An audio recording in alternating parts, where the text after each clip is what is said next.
What's going on, people? We are Tottenham TV. Good morning, everyone. Sorry we're a tiny bit late this morning, but it's on theme, isn't it? Yeah, exactly. The late show, as it was last night, with Stephen Bergwijn. What a game last night. What a game. Who else couldn't sleep last night? I'm still catching my breath. I swear, honestly. Who else couldn't sleep last night? Because I tell you, I was tossing and turning in bed, watching the highlights countless amount of times, watching all the reactions over social media. I mean, some of the footage last night with Lucas Moura jumping on the stewards, Lo Celso jumping on the stewards, the fans being paraded onto the pitch, the studio being battered last night by Sai and Stel. I mean, the scenes last night were incredible. The scenes last night were incredible. I want to say about Sai and Stel last night, what an amazing job they did last night. Pure elation, They really scenes, they captivated commentary. exactly how everyone felt. I felt 100%. like really well. They did a fantastic 100%. job. I've watched their reaction a few times as well. Yeah, so have I. It's brilliant. It really is. I mean, the vlog was absolute scenes as well with you in the stadium. I was so gutted not to be at the ground last night. Unfortunately, I had other commitments, but everyone was just singing off the same hymn sheet last night. It was just unbelievable, which we'll get into the nitty gritty with everything in a second. But we've got a few members to announce. Selim Hotspur has upgraded to gold. Welcome. Kaza, welcome to gold. Oh God, there was one more that I've missed. But Super chat here from Kaza. No, I can't see. I can't see, but the super chat is from Kaza saying, "Hey guys, keep up with the incredible content. You guys make me so happy, and I always love tuning in. Keep up the good work. Be proud, lads." Thank you very much. Thank you very much. And I think I was actually thinking last night was a bit of a sliding doors moment. It very well could be, and it reminded me a bit of that last gasp winner at Aston Villa. It really did remind me a bit of that, where I think now we can really kick on. We can really kick on from this. We're going to get into the match review in a bit, but first we're going to get through Antonio Conte's press conference. Then we'll get match review. Then we're going to start getting you guys on to have your say.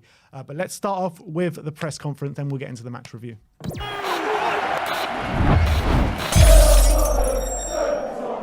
Congratulations, Antonio. What a dramatic finish to the game. I mean, you said that you always saw Steven Bergwijn as a striker, as an attacker, and he came up trumps for you tonight in the biggest of moments. Yeah, I think it was an amazing game. And honestly, we didn't deserve to lose the game. I think also that we didn't deserve to draw this game, and because we created many chances, and in many circumstances we were unlucky, and yeah, to arrive in other time and losing 2-1, honestly was a bit. There was great disappointment. But at the end, I think my players showed great resilience, great desire, don't give up. And I think this must be our philosophy. Don't give up, and to fight until the end. They showed me, I repeat, a great desire. And when we have a draw and we got the ball and we wanted to restart the game and to try to win. And I think that it was good for me to see this type of attitude of my players. Then I know very well that we have a long path to do. There is a lot of space for improvement, but at the same time, it was good to get 3 points against an important team like Leicester. Don't forget, Leicester last season won FA Cup, Community Shield this season. And they finished in front of us in the table last season. And they have a great manager that is doing a fantastic job here. And to get 3 points against them, it has been very important for us. Thanks. Rob Dorset, we'll come to you next. Thank you. Antonio, I wanted to ask you about Steven Bergwijn's quality, which was very obvious with those 2 goals that he scored. And I believe there has been some transfer interest in him from Ajax, amongst others. Does that performance tonight make you more determined than ever to keep him? But in the past, when someone asked me about Steven Bergwijn, I was very clear, and I said that for me he's an important player because he has characteristics that in our squad we don't have many players, creative players, with creativity, and he's very good in what we want. He's good to beat the man. he can play striker, he can play number 10, and for us, for me, I repeat, he's an important player, and we have to try to improve to become stronger, and not to lose a player and to become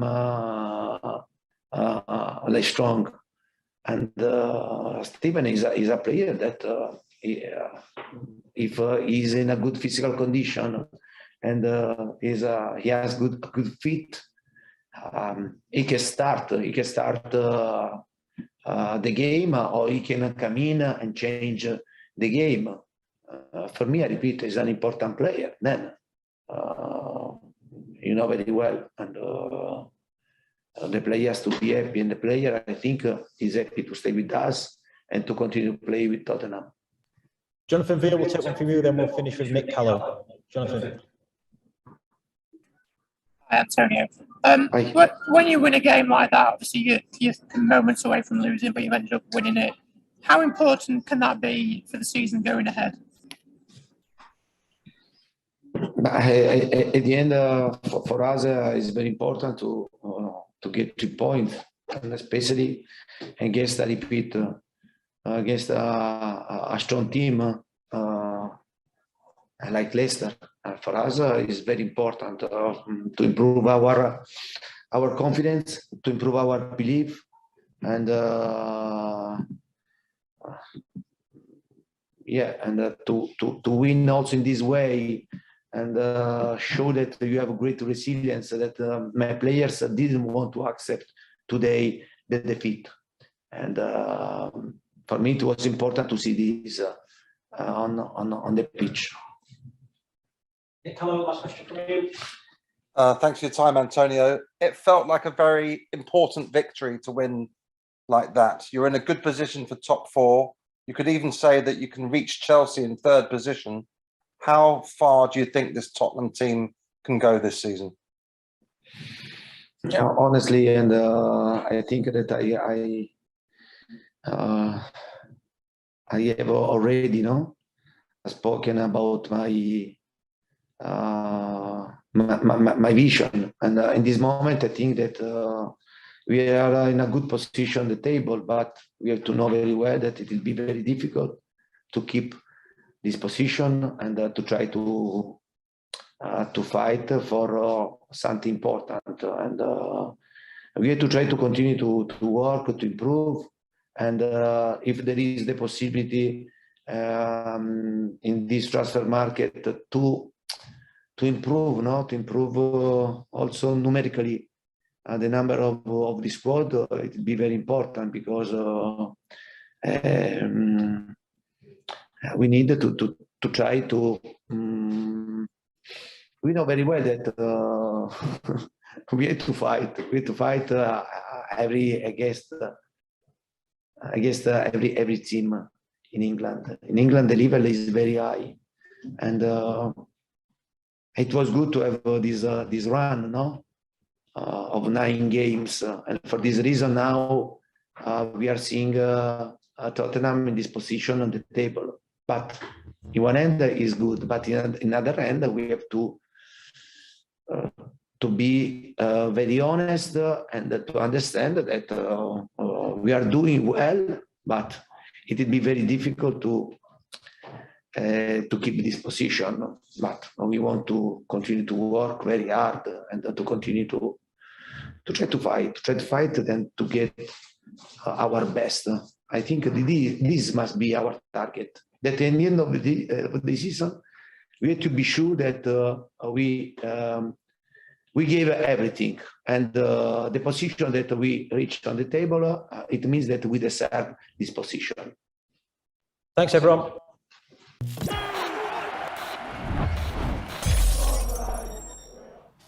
All right, guys, that was everything Conte had to say of the game last night. Do you want to go to Twitter first, or do you want to do the review? I think let's do the review, and then we'll look at some of the social media reaction to some of the madness last night. All right, I'm looking forward to that. All right, let's get into the match review last night. Leicester 2, Tottenham 3 at the King Power.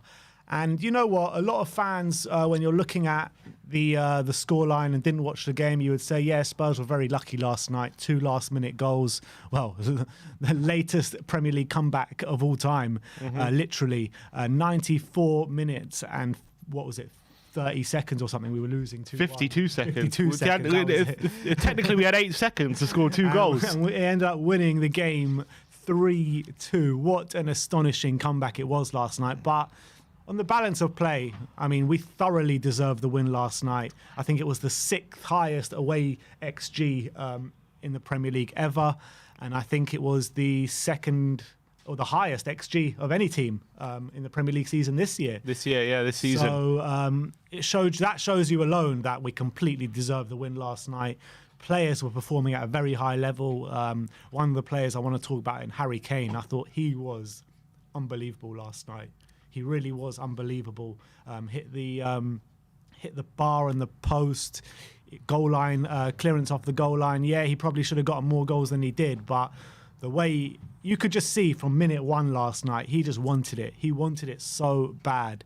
He was getting the ball. He was breezing past players. He was spraying it left, spraying it right, passing ability on show. I mean, this guy performed at an extremely high level last night, didn't he? I thought he was head and shoulders above everyone on the pitch yesterday, Harry Kane. Every time he got the ball, he was looking to make things happen. He was looking up, looking for support. And when he didn't have the support, he would dribble past the player and take a shot from 30 yards. He wouldn't mind doing that yesterday. I actually thought yesterday Harry Kane was a lot of the time was doing stuff all by himself.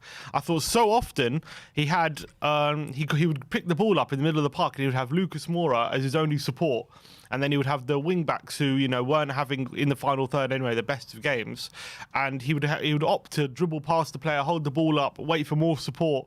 And I thought he was doing it exceptionally. Leicester could not live with him. Yeah. He was probably, in terms of quality, the massive difference yesterday between the two sides. He loves playing at that stadium, doesn't he? I thought he was unbelievable. I thought he was absolutely playing unbelievable. At that stadium, and I completely agree, man. I thought he was sensational. I thought, as much as everyone wanted to say Steven Bergwijn was the man in the match because he came on and won the game, I think Kane was our best player. Start to finish. Yeah, start to Passing as well was just exceptional as it always is. He was a threat in behind. He was which he got the goal with. He was a threat if he came short. If we went long to him, he was making it stick. He was holding it up. He was bullying the centre backs. Yeah. He was Vestergaard and Sionchu will not have a tougher game this season. They did yesterday against Harry Kane, and as well. Just quickly, Lucas Moura, I thought, had a pretty poor game yesterday, actually. And so when you're playing with the two up front and one of the strike partners having a poor game, that leaves even more pressure on the other strike partner. And I thought he grabbed that with both hands, Harry Kane. And he was like, look, and you could tell he wanted it so much yesterday, so much. And when it was 2-1, I was saying to Brian next to me, I was like, this is literally the reason why this guy wanted to leave in the summer, because he was literally the best player on the park by far. Yeah. He had an unbelievable game, yet we're 2-1 down because of not necessarily because we were bad, but because of failings of other players, and that's why we're losing, not because of anything he did. And yet he kept fighting, he kept believing. And the celebration you saw with him at the end, I think a lot of it was relief. And a lot of it was like he deserved that for himself, because I thought it was one of the best performances of any player this season, let alone just him. Yeah, he completely bullied Sionchu last night. And in his post-match interview last night, I don't remember seeing him smile like that before. I mean, for a while, for a long time, I haven't seen him smile like that. So hopefully that's a bit of a sign we are on the right track now. I think that, as I was saying before, I kind of get a feeling that could be a bit of a sliding doors moment, and that could be the game to instill the belief into this team, into the team with Conte. And I think that we can really kick on from here. I really believe that. And I think this could be the confidence boost that we needed to spur us on. And not just the team, but Steven Bergwijn in particular as well, because he needed a game like this. Definitely. He needed a game like this. I mean, he's been low on confidence for a long time now. He started the season last year quite well without getting too many goals.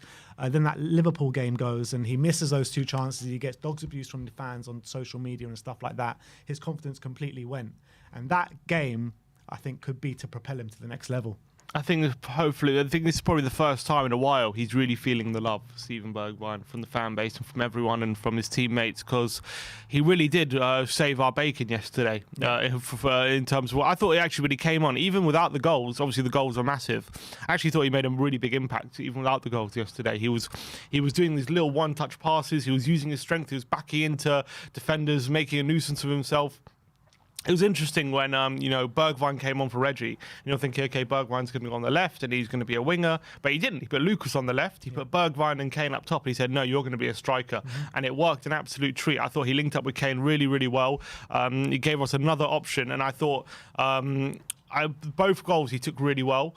Especially the second one, to have that composure to do that, and when this big chance, this is the last chance of the game, it's do or die in this moment, and to round the keeper and put it in off the post like he did, I thought was exceptional.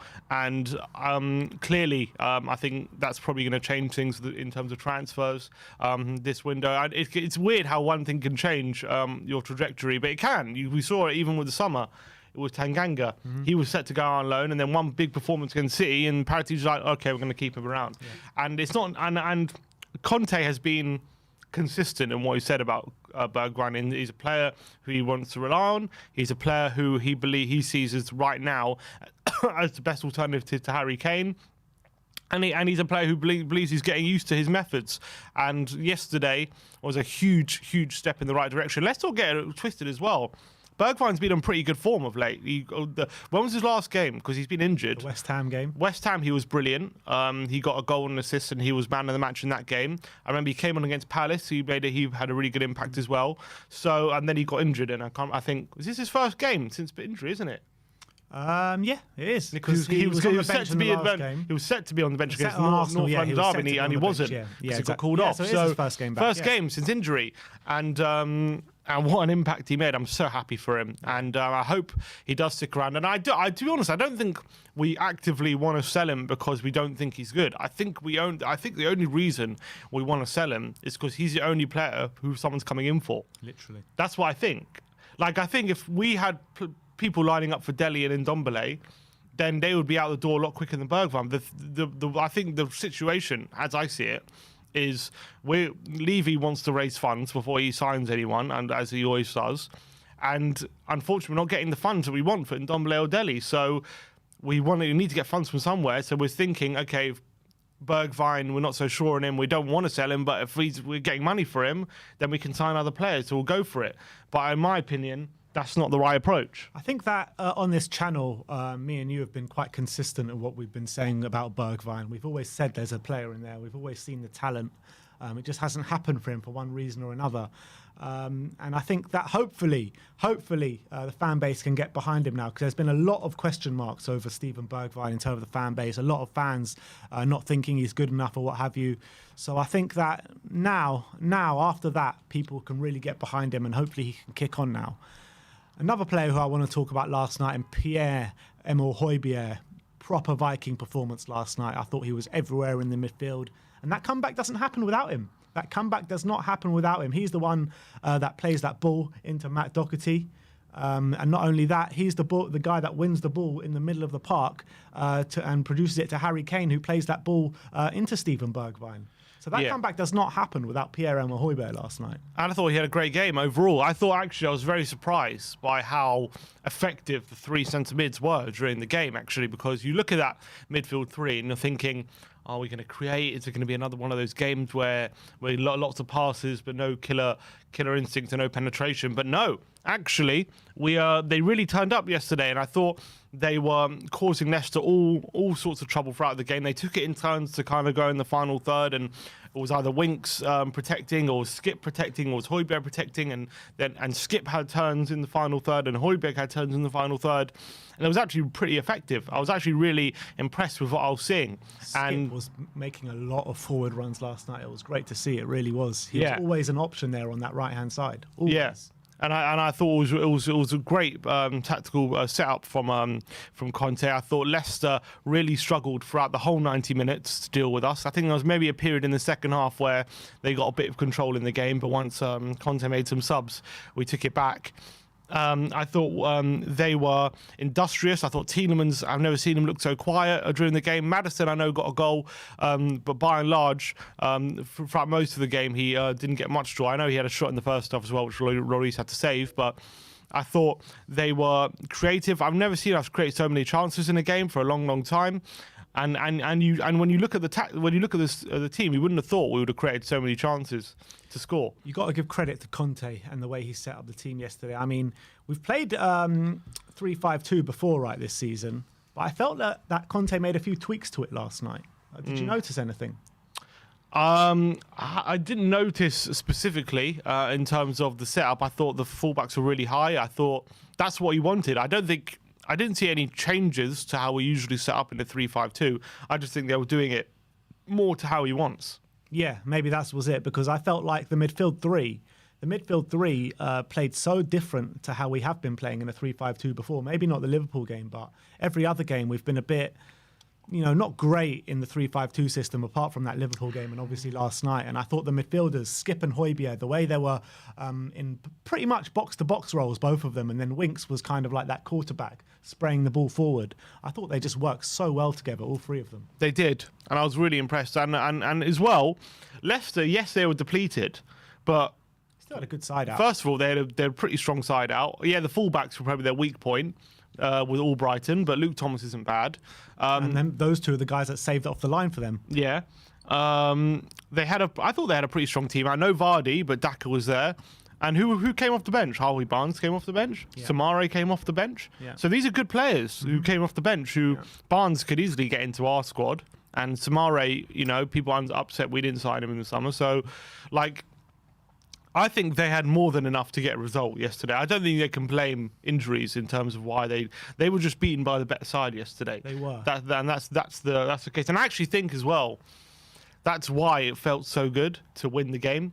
Not only because it didn't feel like it wasn't just a smash and grab. We fully deserved the win yesterday, and it felt like justice that we got those 3 points. I think even a draw would have been injustice. I would have been so angry with the draw last night. I would have been so angry with the loss, obviously, if I was angry with the draw. But, when Leicester scored the first goal, opening goal of the game, completely against the run of play. But when they scored their second goal to go 2-1 up, you could see it coming.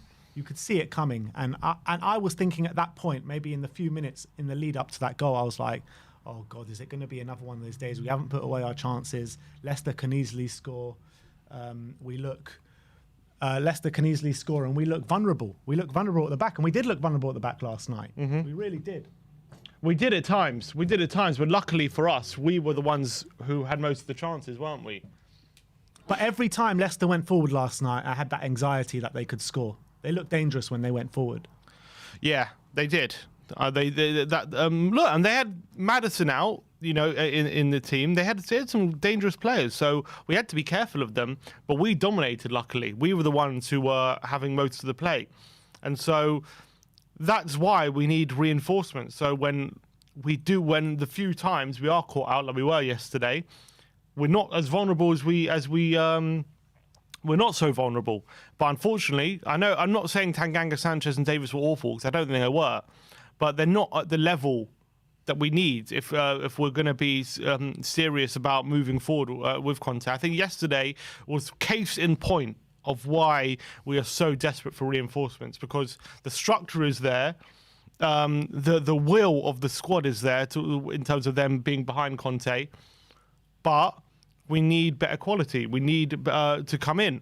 And yesterday was case in point. We nearly lost that game yesterday, not because of a manager, not because of how much the players wanted it, but because of just what was available and what we had in the squad. That's why we nearly lost. And so that's why everyone was desperate to back Conte. And that goes on to, there was a few Levy out chance yesterday, which was quite interesting. I didn't expect it when I went to the game. At 1-0 down and at 2-1 down, they were quite vocal.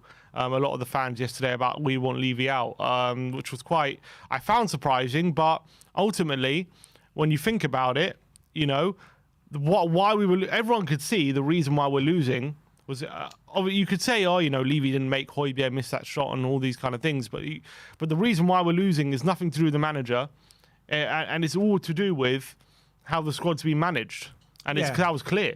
Yeah, you got to say that yesterday was a clear case of us not taking our chances. I mean, we had the chances. We had so many chances, and the XG proves that. The XG, biggest XG of a side this season. Like I said, sixth best XG of an away side in the Premier League. So it's clear to me that it's because we didn't take our chances yesterday. Harry Kane had a hatful of chances who could have scored a lot more than he did. Højbjerg, I can't remember who else. I mean, Skip had one at one stage. I thought Doherty and Davis, Davis as well, both had, the fullbacks had loads of chances to really score. I thought we had endless amount of chances, to be honest, and Leicester was so lucky that they were in the lead and nearly they were lucky to be in the lead going to the 90th minute. Very, very lucky. And I thought we were so creative. We used the fullbacks really, really well throughout the game. And I was really happy with the performance, and it was just that's why I was so frustrated at the end when it looked like we were going to lose, because we just did not deserve anything but 3 points. And let's touch on actually one player who gets a lot of criticism in Matt Doherty, because I thought he came on yesterday. This was the 5 chances created or something from him last night. This was the first time since he's joined Tottenham I saw the Matt Doherty from Wolves. The very first time. I think the second time. I think the second time. And the first time was last season against Leicester away. He was pretty good. Yeah, he was pretty good that game as well. And I think this game was the second, both against Leicester at the King Power. But this was the first time I can remember. Okay, maybe against Leicester last year, but this is the first time in a while. What I've banged on about with Doherty, what he's good at, and what he was good at Wolves. Right? What have I kept saying? What he's good at Wolves? Getting in the box. Getting in the box. That was his biggest asset at Wolves. That was his number one thing that he was good at Wolves. And that was what he was doing yesterday. He was causing havoc in the box. He was being an option. He was being an option at the far post. That's exactly how we got the second goal. He was, again, getting into the box and being a nuisance. He was winning headers. He was getting into dangerous areas. And he was something to think about when you're in the box. If you're outside the box, if you're wide right, we know Doherty, first of all, he did actually whip in one really great ball to Reggie, which Reggie could have done better with right at the beginning of the second half. We know he's not like the most technically gifted player. He's not the most physically gifted player. But what he was very good at Wolves is having a knack of being at the right place at the right time, knowing positionally where to be, and just being an option. And that's exactly what he was yesterday. And I'm not saying this completely changes my opinion on Doherty or anything like that, or now he should say, because I still believe he's not the required quality. But at least yesterday he showed what he can offer, and I think he did a really good job. I'm not saying he was brilliant. I don't think he was brilliant, but he was exactly what I expected when he came from Wolves, and that was to be someone who wasn't a liability, a dependable right back, and when we're going forward, be a nuisance, be an option, and if something comes your way, maybe you can get on the end of something. Yeah, and he completely outshone Emerson. Emerson was, did he even have a touch in that first half, Emerson? I don't remember him doing anything of note yesterday, Emerson Royale. Reguilon on the other side was getting in and amongst it, some really nice link-up play with Kane and Moura going forward. But I felt he was always found wanting in his final ball and his final efforts yesterday, Reguilon. Yeah, Reggie, I thought he was a lot sharper than we've seen him of late. Obviously, he's been injured or whatnot. So that's that. But he did, especially in the first half, I thought he was really sharp. But he didn't quite, in the final third, make the impact we'd want. He got in behind a few times, but... He seems so rash in the final third, doesn't he? Yeah, a few times he could have done a lot better. But maybe, it's his first game. I don't know. I wouldn't use that excuse as his first game back. But I think in general it was actually all right from Reggie. I didn't have too many complaints with his performance yesterday. I thought Davis and Tanganga, from an offensive point of view, were really good. I thought Tanganga was much better. Driving through the midfield at points yesterday. Much better from Tanganga in that point, because I think against Chelsea and the other teams we've played, Morecambe, he's been bad defensively, but also in that third centre-back role, which Conte, is very important in that Conte system.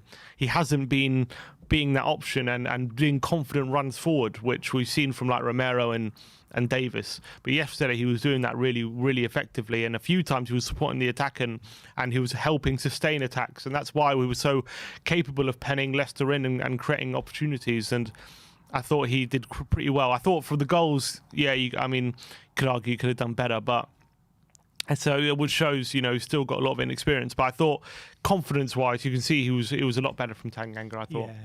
you could see once Romero and Dyer come back into this side, we're going to be a completely different side. We're going to be so solid at the back. And if we can keep that kind of chance creation machine like we were yesterday, we could have a really strong second half of the season. If we get, I mean, that's the thing. I think right now, I think Conte is literally stretched to the bone in terms of what he can get out of this squad.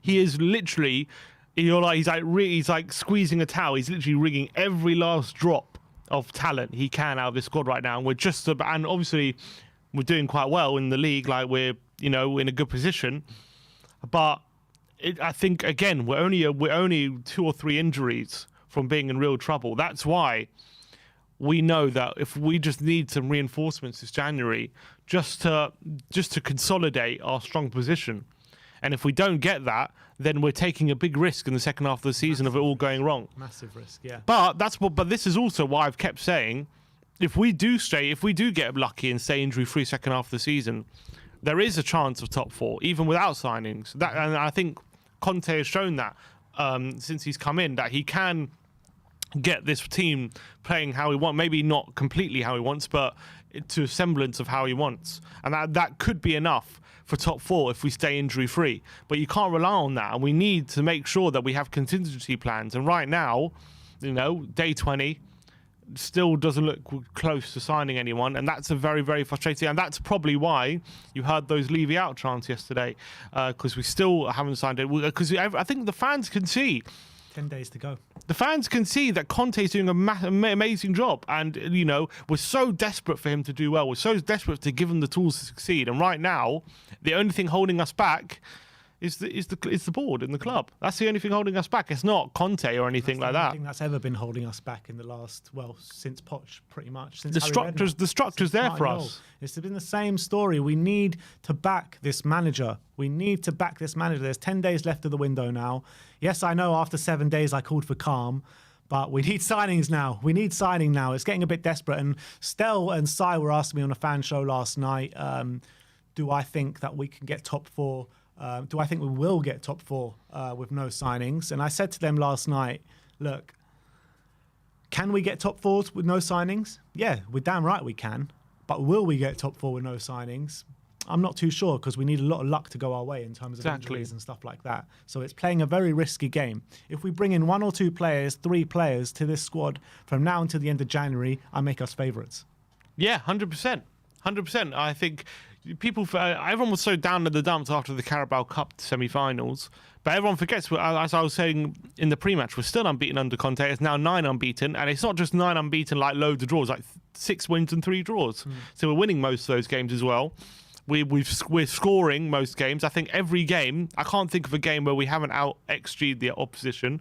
We're carrying a lot more threat than the opposition pretty much in every game we've played in the Premier League. So people can say, you only played this and that. Like, that's 9 games. That's half the Premier League. That's half the table. So you can't say that. Like, you can't just write off half the table and say, well, you should be able to beat half the table. It's like, well, we're unbeaten in 9 games. Why isn't everyone unbeaten in 9 games? It's not that simple. So I think, obviously, he's going to have harder tests, but he's doing so well, Conte, with since he's come in. And we're in a great position, and we just need those consolidatory signings to make sure that we get over the line, because we've put ourselves in a magnificent position in the table in terms of games played, points got. It's a great position to be in. It's mad to think about it, how everyone's been shitting on Spurs all season, right? How bad we've been under Nuno, under Conte, still not playing that well. People are saying, for the position we are in the league, everyone's been banging on about how good West Ham have been, how good Arsenal have been, and what have you. We're in a much better position. Well, not much better. We're in a better position than them. So I don't understand the narrative that's going on right now. Much better in the league. We're in a much better position than them. I agree with games in hand. 1 point behind West Ham and 3 games in hand. We could lose one of those games in hand and still go above Chelsea. Yeah. With if we win another 3, we can lose to Chelsea and still go above them. Yeah, that's an incredible position that I didn't think we could be in a few weeks ago, before when Conte was just coming in. So, and another really good thing about the win last night, it's an away performance. It's a performance, not just a win away from home, but performance away from home. I think we haven't had one of those for a long time. And When's the last time we performed like that away from home? And actually, what really showed the difference since Conte's come in is not difference in Conte, but the difference in mentality in this squad, maybe compared to others. Let's cast your mind back to October when Arsenal were playing Crystal Palace. They, in the last minute of the game, 94th minute of stoppage time, they get a equaliser at home to Crystal Palace, make it 2-2. Yeah. What happens? They all rush to the corner flag. They're celebrating. They're going wild. Oh, we just got a draw against Palace. Great goal. Backflips and all that. Yeah, but Lacazette is punching the corner flag. They're jumping into the crowd and getting a draw. We scored with virtually the last kick of the game to make it 2-2. Actually, there's 10 seconds left, so that could have been the last kick of the game. There wasn't one celebration in the team. Not one celebration. Not one of those players even pretty much acknowledged we'd scored pretty much. Everyone went to the ball, grabbed the ball back in the centre. This is the mentality we need. They believed we were going to score again. They were confident that the game, because they'd seen how we'd been playing throughout that game. They knew that we had Leicester in the palm of our hands if we wanted it. And we just had to take it. And they believed that we didn't deserve a draw in this game. We deserved 3 points, and that was so refreshing and amazing to see. That because 2-2 yesterday away at Leicester, that's not the worst result in the world. You probably take that. Before the game, I wouldn't have taken a draw, but you're thinking 2-2. We've got games in hand. It's away point, tough ground. A point away from home, and you move. It's not a disaster, is it? 2-2. Yeah. But they didn't think like that. They said no. We've been the better team today. We deserve to get 3 points today. We believe we're better than this opposition. And despite there's 10 seconds left, we're going to grab the ball and put it in the centre spot. We're not even going to celebrate that we've grabbed a point in the last minute. That's not how we do things. And yeah, that was such a stark difference to what you saw from Arsenal against Palace, where they were celebrating like they won the league. And I think we've seen many cases of that, Arsenal. Many cases where they score a last-minute equaliser, or Aubameyang goes into the corner flag and does his backflips and all that. You're right. It's so refreshing to see, and this is the mentality. This is the mentality that we need to keep with us now and move forward, and we can have a really strong second half of the season. I really believe that. The last thing I want to mention is the fans last night. They were the real man in the matches for me. I mean, I was watching it on TV, obviously, and didn't hear a Leicester song pretty much the whole game. The fans were in full voice, not only when we were winning, but when we were losing. Didn't stop singing the whole game. The celebrations were literally to die for. I was so jealous watching all the celebrations. I had a massive case of FOMO last night. But from being there last night, what was it like firsthand? It was one of the best away atmospheres I've seen in a very, very long time. I can't remember the last time I went to a game where the atmosphere was, even before the goals, I would have said the atmosphere was brilliant. It was really there was really good banter between the Leicester fans and the Tottenham fans. There was constant singing throughout the game. Obviously, how the game went, we were playing really well. The fans were in full voice, and then once we got I think everyone knew, everyone could see it, like.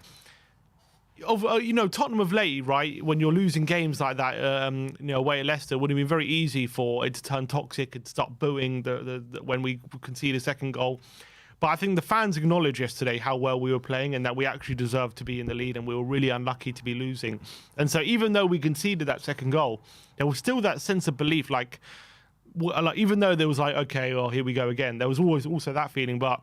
And that's the belief we had at Poch. Every single game, even if we were losing going into the last 5 minutes, we thought we could win that. Yeah, game. there was still a feeling like we can score here. We can get back into this. We were like, we're playing well. We don't deserve to be losing. So it wasn't a case of fans turning on the players and getting on their back. It was actually more of a case of just keep going, keep doing what you're doing, because I know we're 2-1 down, but we can get something here. And when we and those last 2 minutes, I've never seen anything like it. The fans streaming onto the pitch in the front row. Harry Kane having to get torn away from the fans. It was absolute, it was absolute bedroom. I picked up a set of car keys in like that. They dropped. I got myself a new car, so that's all good. Why didn't the stewards let the players come and celebrate with the fans after the game? After the game. Yeah. I think it's just a security thing, maybe a COVID thing. Like Sanchez came running over to the fans, and the steward grabs him. And maybe it's a COVID thing. I don't know. It's very strange. Maybe they don't want, maybe because they were got too close before, they were like, look, just keep your distance kind of thing. But it was, the way the players came over. That fan's hat as well. Yeah, it was absolutely, it was absolute scenes yesterday, and you're not going to see a celebration. That was, I've not seen a celebration like that probably since Ajax. But even then, it's different because we were right up in there was no lower, was there? No. There was all Ajax. So to have that right in row one, maybe since Man City away in the quarterfinal, maybe the last time we really had an away game like that. That was something special. That was something really special. And Grandpa was loving it. Brian was loving it. It was incredible, and the fans I thought were top notch all night, and I think they got their reward for what they did for most of the game. I think for me, absolutely spot on. So that is our match review. Let's move on and let's look at. Let's just read some super chats first. You read some super chats. Go first of all, from Zakon, who's a member for 14 months, he says, "Have we fixed the studio yet?" Yeah, it's all fixed. It's all fixed. Just about. It's still standing, I think. Just don't touch anything, all right? It's very, very delicate. Richard Blackdog, big up Richard Blackdog. He says, witness to some rare Tottenham glory of old, buzzing still. I think we're all still buzzing after yesterday. Super chat from Kenneth Tottenham Hotspur. He says, transfer funds from me, what was that, 70 million. More little bit help, just give the money to Conte. Is that 70 million or was it 7 million? 70 million. That's 70 million. 1, 2, 3. Yeah, 70 million. All right, I'll give us the account details. We'll get it wired to him. Scorpions fan for life says 2 goal line clearances, no luck yesterday. Mad ending but deserved win. Conte mentality this game. I kept going. Felt the second goal was coming, but wow. Yeah. It was incredible, absolutely incredible, and it was our just reward for how we played throughout the game. I thought we were brilliant. I think that is. No, there's a few more here. Which one was Scorpion for Life? There's a few more. Sorry, yeah, Scorpion for Life was the last one I saw. Yeah, so Dark Sun G says, how long has it been since we got a comeback victory? The last time I remember is at the Villa game when Son broke his arm and scored 2 goals. That was a good one. In 2022, our away form is good. Also, we are undefeated. So have we won both our away games in this month since the turn of the year? We have, yeah. Watford and Leicester. Dark Sun G with a super chat saying Chelsea's last Premier League games are 3 draws, 1 loss. We should beat them. That's a good point. I mean, I was saying this last night with Chelsea, right? They're not in good form at all, by any stretch of the imagination. Yeah. When they played us, I'm not saying they didn't. They played us off the park over 2 legs. I'm not saying they didn't. But in those 2 legs, they only scored by our terrible mistakes. Correct. So if we can cut out those mistakes, we got a chance this weekend. Definitely. Obviously, Hugo will be back in, although he did play the first leg, didn't he, at Stamford Bridge. It's still going to be a very difficult game. I know. Chance for Dyer Romero? I don't think so. I think definitely not Romero because he's not been called up for international duty. So I'm assuming they're just making sure. Dyer. He's been in training. That's a weird thing with Dyer. He's been in training for the last few days. So whether they just don't want to risk him and they're just, they don't want to aggravate something because maybe they're just saying, look, we'll wait to the international break. You'll get a couple of weeks rest and then you'll come back and you'll be fully fit. Maybe that's what they've decided. Sounds like that anyway from what Conte's saying. But for me, if he's available to play, I'd risk him. Because I think it's such a big game. If we can get away with Chelsea, exactly, we can get away with a draw, and then he can get a break after. I think I'd try my best to get him in the team because he's so vital to our defence. We see him until yesterday, even though we played really well, still vulnerable at the back. Yeah. Even the few times Leicester went forward, they nearly punished us, and that's because our defence is still not there yet, the quality wise, and. We need Dyer and Romero back as soon as possible. And once they are back, we're going to be in a lot stronger position in our back line, 100%.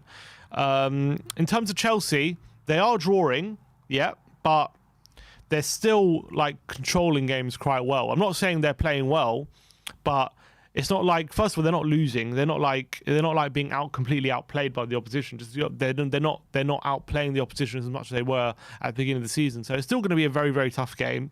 It's still, and also that, of course, it's Derby. They're going to be well up for it. So I wouldn't underestimate them, even with their poor results of late. But they've shown that they're not in the best of form. They are vulnerable. And if we can get our tactics right and make sure we don't make any stupid mistakes that we have been against Chelsea of late, there is a chance of result. But we have to make sure we're not giving away silly chances and stupid mistakes. If we do that, it's going to be a very even game. Yeah. Ryan Isaacs Kennard saying season defining, as I said last night, Levy out. I mean, I saw him in the celebrations. Yeah, he was there. He was there, obviously, with Brian Daigle and stuff. And that's the exact way I was feeling last night when I was watching that after the game. I was saying this could be a season defining moment. It really can. Yeah, and it felt like that. It felt like a moment where everything came together in a way, because it wasn't, as we said, it wasn't just the goals. So that obviously that will add belief, the way we got the goals and the fact that we picked the ball up and ran straight to the halfway line, and we did get the goal again, which will add fuel to that fire. Harvey Barnes was such an idiot dribbling it into our midfield. No, it was a Tielemans, wasn't it? Tielemans just passed it straight to Højbjerg. But it wasn't just that. It was just the fact that we had played so well throughout the game. We'd created so many chances that we'd been so unlucky to have shots clear off the line. We'd hit the bar as well. Schmeichel had loads of saves, although none of them like amazing saves, but he made a lot of saves. So many shots on target. We were just dominant throughout the game. Even though we've also missing players, Dyer out, Romero out, Son out. So to get that goal must have given right at the end, must have given these players so much belief. And you see the togetherness at the end there. And to see Harry Kane leading that as well was definitely a statement to everyone saying, look, this guy's fully with us at the moment. There's no doubt about that. No doubt. And I've said it all the time with Kane. As soon as we get a system that's functional, he'll be back to his best. And he was, and then some yesterday. I felt with him. Do you think if we don't make top four, you're going to hear those noises again this summer? Yeah, you will. From this position, if we don't make top four, you will hear the noises. Depends how we do it. If say we finish 5th by 1 point and we win the FA Cup, then I think. What if we don't win the FA Cup and finish 5th by 1 point? Yeah, I think you'll hear the noises. Whether it will come to anything is another thing, but you'll definitely hear the noises because it's another season out of the Champions League. And does he want that? Harry Kane at 29 years, he'll be 29 in the summer, won't he? So I don't think it necessarily means he'll definitely leave, but you'll definitely hear the noises for sure. And people will be sniffing around him, especially if he carries on this kind of form till the end of the season, which, considering he had such a poor first half of the season, is it going to balance out? Is he going to have an unbelievable second half of the season? And if he follows that, he could have an exceptional second half of the season. Yeah. But we'll see. I think I wouldn't get too worried right now about his future. All right, George Paps saying, what a game yesterday was. Hope we get top four. Come on, you Spurs. Richard Blackdog with another super chat saying, can I remind everyone last night we had no Dyer, no Romero, no Sonny. With those players, a failure to qualify for CL would be a disaster. Dark Sun G with another super chat saying the skip run in the first half was great. I didn't know he was that fast. I'm glad he was growing into a great player in half a season. And that's completely right, isn't it? I mean, Skip, not a lot of people are talking about Skip from last night, but a lot of the work he does goes unnoticed. And I thought he was brilliant last night, Skippy. Yeah, I thought he did really, really well. Again, I agree with that. He did take on a bit more responsibility going forward. He was the one a lot of the times when Kane was looking for options, Skip was making that run. Because he's not the most talented when it comes to like creativity and shooting and having that vision in terms of it in the final third. I don't think he was as effective when he did get into the final third as maybe another player could be. But I thought he did a great job for the team. I thought, again, he was working super, super hard. And I thought it was another performance which shows other sides to his game. And I thought it was really great. And again, Conte developing him to show more sides of his game rather than just sitting and, protecting the back four. He could also look beyond that. And he showed a bit of pace about him as well. He's quicker than he looks, isn't he, Skip? Yeah, I thought Harry Kane was showing a bit of pace about him last night as well. Brilliant, absolutely brilliant. GRL58 says, Sim, thanks for last night. Come on, you Spurs, from Levy out, Graham. Oh, Graham, big up, Graham. Yeah, he came with us last night as well. Big up to you. And yeah, what a great performance. It was a great day. It was good spending time with you as well, Graham. So big up to you, man. And the last super chat is from Brandon SC saying, Leicester fans are odd, singing about us all match. And I could hear that a little bit with Leicester fans singing about Spurs, but they got it all back, my God. And then right some. At the end. And then some. That was also part of the sweetest. I've never seen a ground empty so quickly. than yesterday with Leicester, because they were giving it to us throughout the whole game, and all this. They kept seeing Tottenham get battered everywhere. They're like, "Who are you? Why are you seeing that?" Like, I Tenth in the league, yeah. Yeah, like, I don't understand. Like, and also, I don't understand this. Like, we've won the league, you've won F4. It's like, we have more trophies than you. What are you talking about? Have you seen the trophy table? We are much higher than Leicester. Last year was the first FA Cup they ever won in their history. Yeah, we have so many more trophies than Leicester. It's like, because you've won it more recently, that means we've never won a trophy now. Like, I don't understand. That doesn't make any sense. And then to get that last-minute winner, that was also, I think, part of why the Spurs players went so crazy at the end. It's because the Leicester fan, I think there's a bit of it was as well. Obviously the goal and the win, but a bit of it, I think a percentage of it was kind of giving it back to those Leicester fans who had pretty much been giving it to the Tottenham fans and players throughout that whole 90 minutes, and then bam, they got smacked right in their faces. Yeah, no shame, Brilliant. Leicester fans, no shame. I think it's time to start bringing on some. Let's look at some Twitter reaction then. Twitter reactions, yeah. Because there's some good stuff yesterday. I felt some top-notch stuff last night. I was literally scrolling through Twitter till like 3 a.m, just watching it all. It's not there. Oh, sorry, my bad. Give me 1 sec. There you go. 1 sec. There you go. Yeah, you can make it a bit bigger. Yeah, that's good. Go from tweet to tweet. Yeah, first of all, this is what I was saying. Yeah, it's all right. Oh, is it?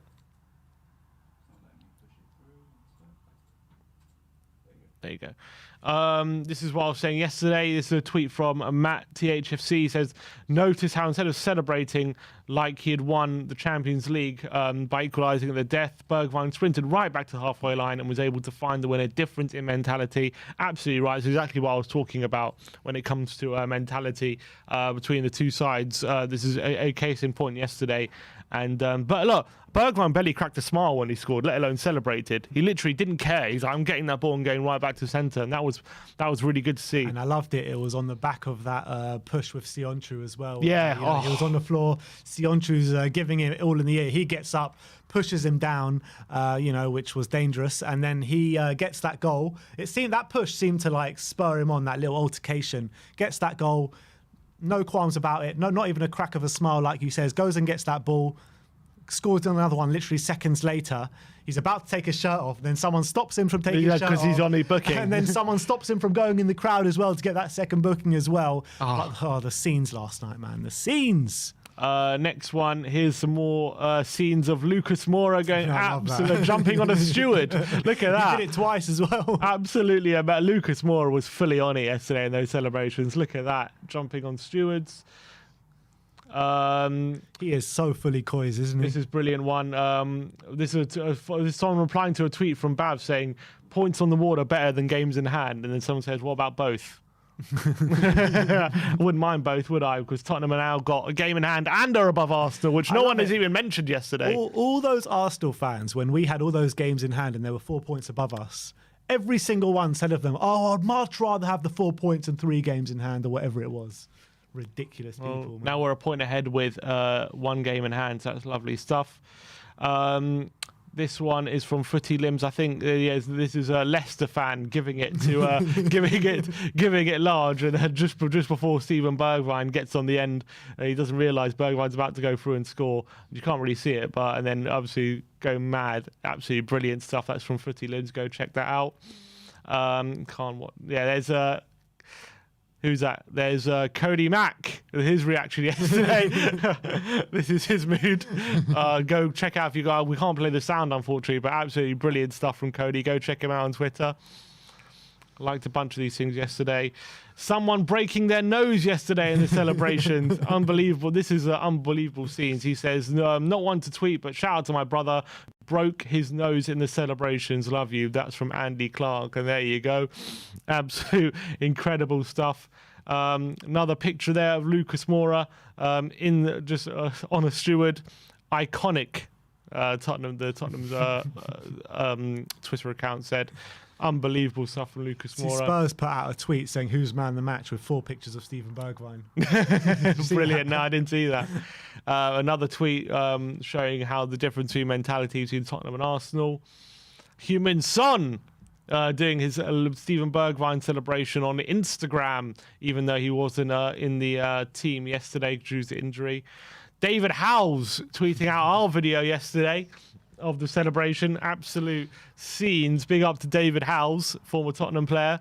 There's me and Grandpa going absolute bedlam in the crowd. Oh, such scenes yesterday. Go check out the matchday vlog and the goal reactions if you haven't. Absolutely brilliant stuff there. Some really nice pictures as well yesterday of after the game. There's Kane and Bergwijn. This is tweeted out by the official account. There's obviously Bergwijn after the game. What a picture that is. Bergwijn running off with Højbjerg in the background. That's a brilliant picture. With Højbjerg tweeting incredible scenes. And there's obviously Lucas Moura. Brilliant stuff. Lucas Moura, as you mentioned before. Lloris in the here he is. Lloris running into the that's what I'm saying. Lloris running into the limbs for the last goal. I love that. And then that's Lucas Moura stealing someone's hat. As you mentioned before, there you go. Absolutely brilliant stuff. Never seen Lloris do something like that. You see him as like a professional guy. Last time he did that was in Amsterdam. There he is, running into the limbs. I think is he making sure Bergwijn doesn't go into the crowd, is he? Yeah. He's being a captain even then. Yeah, because he's not even smiling, Lloris. He's like, I'm making sure this guy don't I'm running from my goal all the way just to see if Bergwijn doesn't go into the crowd. Because Bergwijn's so desperate to run into the crowd, isn't he? That's a brilliant video. That's Lucas Moura again. And that is it. Absolutely brilliant stuff yesterday. If there's anything else you want us to react to, tag us on Twitter and we'll get it up for you guys. But that's all. That's the reaction stuff. Absolutely brilliant stuff. We'll absolutely love watching that. So yeah, let's start talking to some people. Yeah, let me just get through one super chat and then we'll bring Adam on. Amir Sardar says, what a win last night. Absolutely magnificent. Stevie B, take a bow. Amazing T-spirit. Never say die attitude. Conte is a footballing wizard. Come on, you Spurs. Absolutely spot on. I mean, the scenes last night was incredible. And I want to know what the fans were thinking, what was going through their minds last night, what was going through their bodies last night. And let's start off with Adam Bergwijn Cahill today. Hey, I love it. Come on, Stevie B. Love that. Adam, how we doing? You're on mute. Sorry, lads. There you go. Oh man, yeah, I had to rename myself after the man, the myth, the legend, whose name means mountain wine. And after his performance last night, we all feel like we've been up all night drinking from the nectar of the gods. So had to change my name in honor of him. But that was like, is it just me or does this feel like a new epoch, lads? Seriously, in the history of Spurs. It really does. I mean, before we get into it, I want to know what your reaction was last night. How did you react to the third goal? The third goal was like, I was in my brother's house. We were watching it on a 70-inch screen. Me, my brother, and my dad. And as soon as Bergwijn scored that second goal, I slid across the hardwood floor on my knees like I just scored the goal myself. It was, and I'm so glad I didn't wake up my brother's kids because I was screaming at the top of my lungs as well. It was just, it was like we just won a cup. I can't explain the feeling. And yeah, absolutely spot on. I was exactly the same, to be honest, exactly the same. And the way I was thinking about it last night, I felt like this could be a real sliding doors moment in terms of our season, in terms of our project under Antonio Conte. To me, it had a lot of similarity of the feelings I had at the end of that Aston Villa game, when the birth of Harry Kane, when that free kick deflects off the wall. I mean, were your feelings a bit similar? Yeah, I really think that I identified it, and I said this last night to Stell, that for me it's that we identified ourselves last night as a team very, very different from what we're used to seeing, in the sense that we're, all of this kind of mocking of calling us Spursy because we bottle things. We did the exact opposite last night, and it was a case that we did something that only champions do. To get to a point where we are in stoppage time at the end of a game and we're 2-1 down, and to actually come out not with a draw but with a victory, that's something that champions do. And that again, we keep talking about it, but that is the Conte effect. That's what he's able to do when he comes in and he galvanizes and he makes these changes. And as well, we have to remember that we did it with again, we're in a transfer window, but we haven't brought in anybody yet. We've done it with those players, the very same players that couldn't do anything under Mourinho and couldn't do anything under Nuno. And the fact that he brought up players off the bench and we're thinking to ourselves, oh, maybe we have a potentially kind of strong 11, but the bench is no good to us. But we brought on Steven Bergwijn, who a lot of Spurs fans have written off, and he comes on and he does that in like the most emphatic fashion. And we were able to bring Lo Celso off the bench. We were able to bring Matt Doherty, and like, again, he's one of those guys where we're like, move him on, sell him on. He was great at Wolves, but he's no good for us. And he came. I think the fact that Emerson hasn't had a great few games in terms of like people are not convinced of his crossing ability. I think he's a much stronger fullback than he is a wing back. And we're now playing with Conte's style of wing backs, and it's like he doesn't really he's not fit for purpose there. In the first half of the match last night, he was completely absent. Like he was all the way at the top of the pitch all the time. He never came back for any defensive actions, and so he basically just seemed like he wasn't there. And then for Doherty to come on and be like, do you know what? I see a gap here where maybe I can show that this is a position for me. And he caused havoc, and I know that he did. It wasn't as though he got an assist for Bergwijn's first goal, but if he wasn't in there doing the business, the ball wouldn't have fallen to Bergwijn. So he was getting in there. He was really showing his stuff. So the team is stronger in depth than we thought they were. Not saying we don't need players this window, but we the team are being elevated week after week after week with this new manager. Can we finish top 4 without signings? Yes, we can. Will we? Not to quote Obama, but yes, we can.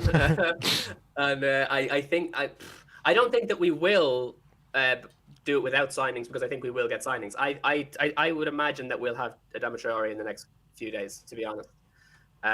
So I don't think that we have to worry about that. But if we didn't get anybody in the January transfer window, I still think, yeah, absolutely.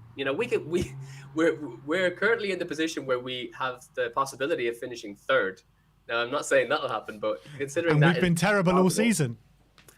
According to some, I don't understand the we've been getting way more flack than we deserve. That's always the Spurs situation, though. You know what I mean? We're unfortunately we get it. Even when we're performing well, people treat us as though we're still bottling it, and it's just not the case anymore. And I hope that last night, everybody, there's a number of Chelsea fans. I watched them reporting on it as well, and even they were going, "Oh no, we have Spurs to contend with in a real way. We better realize it." And Adam, what does it say about our mentality as well? You've said about to go into the last few minutes and from losing into winning shows very strong mentality to keep and perseverance as well. Yeah. But to score when we did at 2-2. What was it, 94 minutes and 52 seconds.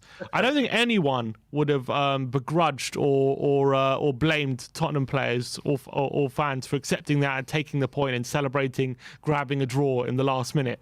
But I don't think I saw one Tottenham player celebrate us scoring and making it 2-2. Everyone was grabbing the ball quickly as possible, getting it back to the centre circle, and we ended up actually getting the winner. And what does that show about our mentality when you saw Arsenal, if you remember, back in October or when it was, celebrating like they won the league after getting a last-minute draw against Palace, and yet there was no hint of them grabbing the ball and getting it in the centre circle and looking for a winner. What do you think that says about the mentality of this squad right now?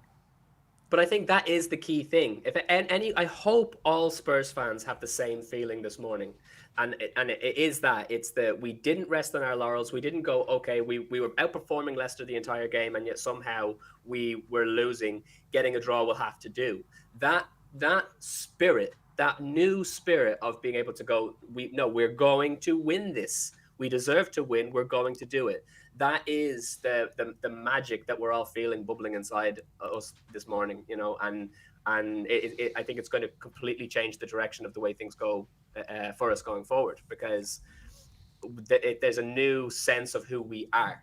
There's a new spirit. There's a new belief, and I think that we're going to have to redefine Spursy into something completely different now, because I think we're leaving that old legacy behind us, especially while we have Conte. I hope you're absolutely right, and that's probably also a big reason why the win yesterday. Obviously, the manner in which we got it was unbelievable. But I think the reason and a big part of the reason why it felt so good to get those 3 points is because it wasn't a smash and grab, was it? It was a result we completely deserved. We completely outplayed Leicester, and it was justice, wasn't it? Those 2 goals in the last few minutes.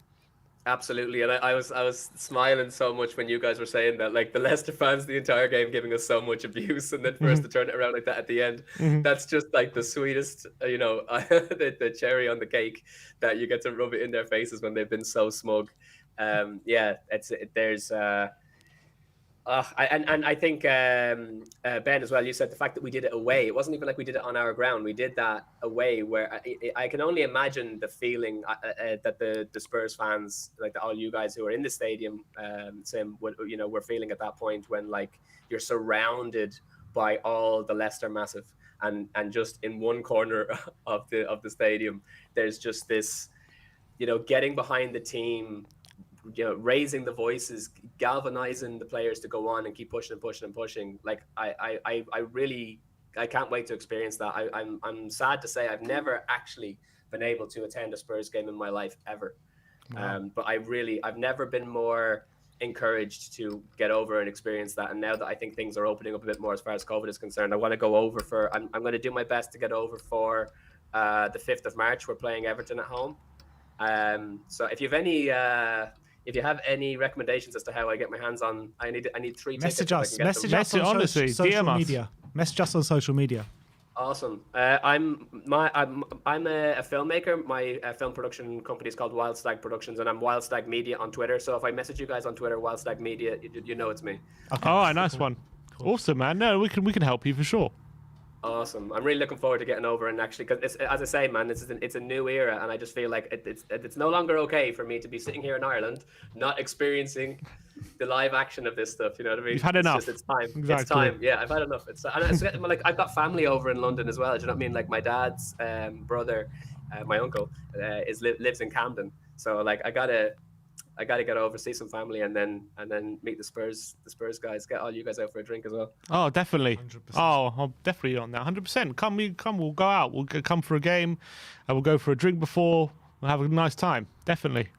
Awesome stuff. All right. I hope you guys feel this are like just completely. Like the motivation, the optimism, the positivity that I'm feeling right now. Let's hope that we can carry that into the Chelsea game and do something incredible there too. Definitely. But if it doesn't happen, I think I said this to last night as well. If we don't end up coming away with a victory at the Bridge, we have to remember that, the level of team that they are at the minute, we shouldn't take a loss there as a regression, because we can still move on from what we've achieved last night and go into the future games. We got 2 home games then, Southampton and Wolves. Yeah. We should be able to put them to bed and secure our 4th position. The excitement, lads. Come on. Definitely. I'm definitely getting more excited after yesterday. You can't not. I haven't felt that way watching Spurs for a long time last night at the end of the game. That elation after the game I haven't felt for a very, very long time. It's just so good this morning to do a stream with you guys and just have that feeling rush. I mean, I was buzzing last night. I was totally buzzing. I literally just could not sleep until 3-4 in the morning, scrolling through Twitter, watching the highlights endless amount of times. I mean, I'm literally just running on nothing today, just pure elation. That's all it is. And you can see on Harry Kane's face in his interview as well, could not stop smiling. You can see that electricity is there as well. Do you know what I mean? Even for him, it's like, do you know what? I'm glad I'm here. I'm glad I'm here. He's having that experience. I hope that carries him, to want to just become a club legend, never go anywhere else, stick with us, bang the goals in, be the Harry Kane we know that he can be, and just have a whole brand new experience. All right, Adam, always a pleasure, my friend. We'll speak to you next time, hopefully after 3 points at Stamford Bridge this weekend, but hopefully before that, to be honest. But Adam, we'll speak to you soon. Great to talk to you guys. Come on, you Spurs. Come on, Adam. Big up. Come on. Super chat from Dark Sun G21 saying, if we beat Chelsea and Man U draw with the Hammers, we're in the top 4. Oh, that's a big game this weekend, Man U against West Ham, isn't it? Is it United West Ham? Yeah. Oh, so yeah, it's a shame we're playing Chelsea, isn't it? On the same weekend, but just means they can't. So yeah, they'll probably win that one. But Burnley haven't played in so long. Yeah, they have to be fresh. Neither of Arsenal. I mean, maybe Arsenal are going to go running again. It's like the it's the postponement derby this weekend. They call it El Postponico or something. Yeah, the El Postponico. All right, let's get George on. Oh, just taking a swig. That's all right, George. You all right? You're on mute, mate. You're on mute, mate. That's better. How you guys? Yeah. Yes, we're on top of the world, mate. Absolutely on top of the world. Did you go? Were you at the game last night, George? No. Unfortunately, I don't get to go to away games at the moment. I don't have as many points built up. So right. I tried to get some for the Chelsea game, but I didn't come up with anything. But it was. I'm just so happy for Stevie B. I just think he got so much flack, really, in his early part of his tenure at Tottenham, and I'm just so happy for him after last night. It was just it was just great to see him and see him enjoying scoring with the fans like that. It was just immense, absolutely immense.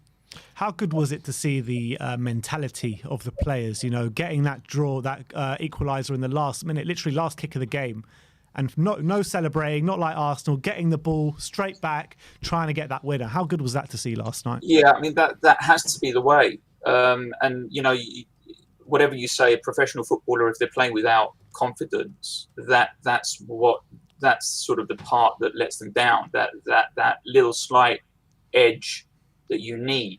You don't do that. You don't get everybody to get their heads up. You don't score that goal. It's that simple. Tielemans makes the mistake. We hook onto it.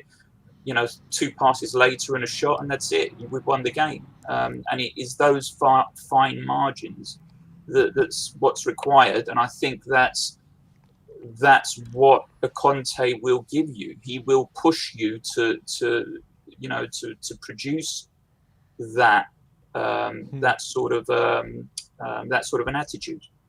Yeah, and it was so vital, not only because of obviously where it leads us in the table, but the way we played yesterday, we fully deserved the win, didn't we? We have played so well throughout the game, I felt, and it would have been an injustice for us not to have come away with 3 points. And what did you feel about our performance in general? Like, what did you feel like that wasn't a smash and grab, that was justice getting those 2 late goals?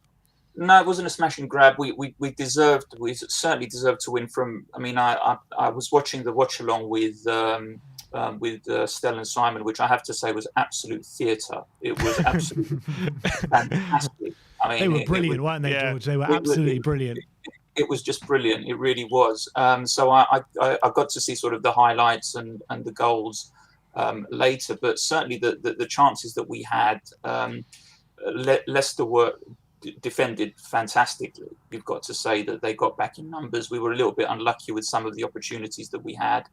I still say I'm still concerned that sometimes we just let that little bit of focus slip, because the goals that I don't know who took the ball for Leicester on the left-hand side there and was allowed to make that run in for their first goal. So that we still have those defensive frailties that we're going to have to live with. But hey, we're Tottenham. I mean, if we didn't have those, I mean, it just wouldn't be quite Spurs, would it? But it's definitely not smash and grab. Absolutely not. Yeah, and you've got to remember, like, for all the defensive frailties that we're showing, Conte hasn't had his first choice defence pretty much since he's come to Spurs. So how much of a difference do you think that will make going into the second half of the season with Dian Romero coming back?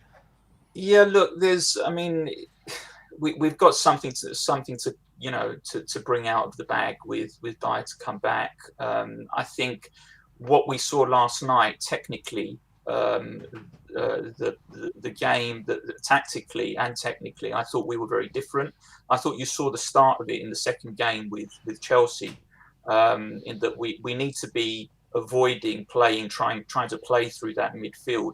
So we've got to get those through balls quickly to the strikers in front of their feet, dinking it over the midfield, because we haven't got anybody there who's going to pick a lock. So you're going to have to try and play it into that space where Harry, Lucas, or Sonny's going to be running onto it, not have them coming deeper into midfield to try and create things themselves. So I was really happy to see that sort of play. And I think all of our chances, other than the set piece corners with Harry's crossbar with his header, I think they all came from that. They were sort of, just playing it over that midfield, playing it through in front of those runs. So I think tactically those changes are now beginning to sink in, and I was happy to see Doherty have a good game. I think again he's had so much flack, and I'm not sure that he was ever really been the problem. I mean, he obviously as a part of the team, he's been part of the problem, but he was been a part of that problem along with the rest of the team. And he has his limitations as a player, and I never really thought that we bought him to be the player that ultimately was getting criticised for not being. So I was happy to see him have a good performance as well yesterday, just to put a smile on his face as well. But overall solid. I'm happy that we've come through that now to go to Stamford Bridge with a bit more confidence. I think in the past when we've been speaking, I think, correct me if I'm wrong, but I believe that you said that we won't finish top 4 without signings. Was I right in saying that? Yeah, unfortunately, I've still got to say that. I mean, you still believe that, yeah? Yeah, I think it's going to take a certain amount of capitulation from 3 teams to allow us to do that. I still think that we lack creativity, and that's what's going to ultimately let us down. For all our heroics yesterday, I think when we end up with a team that wants to defend deep, put everybody back there, we really struggle to try and break them down, and I think that's what's going to let us down. And the capitulation really is going to be required by Man United, Arsenal, and West Ham. So I hope so. I think there is the possibility of it, but I can't see it happening. Do West Ham and Arsenal need to capitulate for us to get top 4? Because right now we're in a better position than them. No, I agree. I just think performance-wise, I think when you look at the Arsenal performances recently, albeit okay, they get knocked out of the FA Cup. I just think that some of their players have a bit in their locker and a little bit extra. Martinelli, Odegaard, and Smith Rowe are really sort of coming into it. I think Arteta's done the right thing there as well by isolating Aubameyang.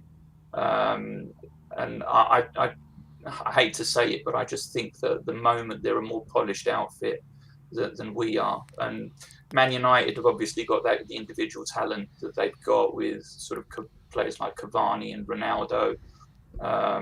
And okay, West Ham are probably the weaker of the 3, I would say, but I think it's just going to take a little bit too much really for us to get that top 4. I hope I'm wrong. I really hope I'm wrong. When you cast your mind back to when Arsenal played Crystal Palace back in October, and they get a last glass equaliser and they celebrate like, they've won the league, and it's like, what a result, and they've got, they make it 2-2. They're celebrating in the fans, and Tottenham yesterday with 10 seconds left get back to a 2-2 draw, and there wasn't one Tottenham player celebrating, and I didn't even see them crack a smile. They grabbed the ball and put it right back in the centre spot. Does that not tell you a bit of a difference in mentality for you?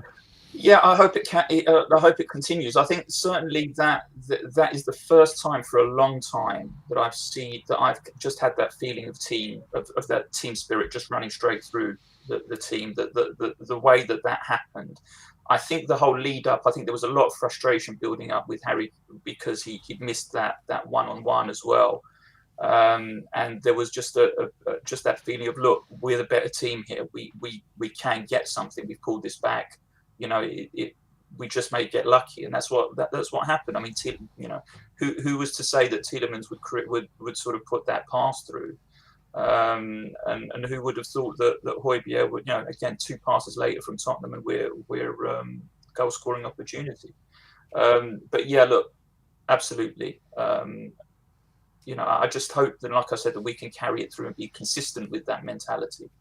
And I think that the game against Chelsea is going to tell a massive story as to where we are now, simply on the basis of that result. Because if we can carry that confidence through to that game, and like you said, I mean, we allowed Chelsea to bully us in both those games. If we take the game to Chelsea, we have all the ability in the squad to nick something. And I've just got my fingers crossed. All right, George, always a pleasure, my friend. Today is a good day. We can all have smiles on our faces until the Chelsea game, and then we'll have more smiles on our faces after the end of that game, hopefully. But George, absolutely, always a good guest as always. So we'll speak to you very soon. Take care, guys. Come on, you Spurs. Nice one, George. Good to see you, mate. A few super chats before the next guest. Danny Din saying, we just need a good performance at the Bridge to carry on. And I agree with that. Dark Sun G says, it's poetic how Stevie missed 2 chances at Anfield last season, which cost us the result, while Stevie took these 2 chances and got us 3 points. Leicester always bottles 3 points at home. Laugh out loud like last season. Must have been near to a year to the day for that game as well, because wasn't that around January time? It was in January, yeah. Was it in January? It was, yeah. So maybe it was on this day a year ago. I have to check that out. But no, I think that's a good point. I think maybe we're finally seeing a switch for Bergwijn. Maybe this could be the line in the sand. Wow. It was on the same day, the 19th. Was it? Oh my God, that's mad. 19th of January? Yeah, that's what it said when I just saw it. One sec. Just get on the next guest and while I look this up. That could be really poetic then, if that's all right. Oh, we got Tommy. What's up, Tommy? How you doing, my friend? Yes. Oh my days. Yeah, Wagwan, boys. Is this when Roberts? No, Sorry, one sec. No, he's got the wrong game. He's got the wrong game. Anyway, go on, Tommy. What are you saying, mate? Unbelievable game yesterday. The scenes in the crowd. Yeah, go for it. First of all, ice, Bergwijn.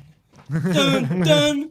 Look, I heard Stelios last night, right? And I can't memorize the song he sung after he scored those goals. But oh my God, it was theatrics last night on that watch along. Brilliant, absolutely brilliant. Yeah, they were brilliant yesterday on the watch along, weren't they? Absolutely, they went absolute bedlam. They somehow left a bit of the studio left for us for today. Which is good. What did you think about not just the performance, the mentality to go on and win the game, and just in general, like what were your feelings about yesterday?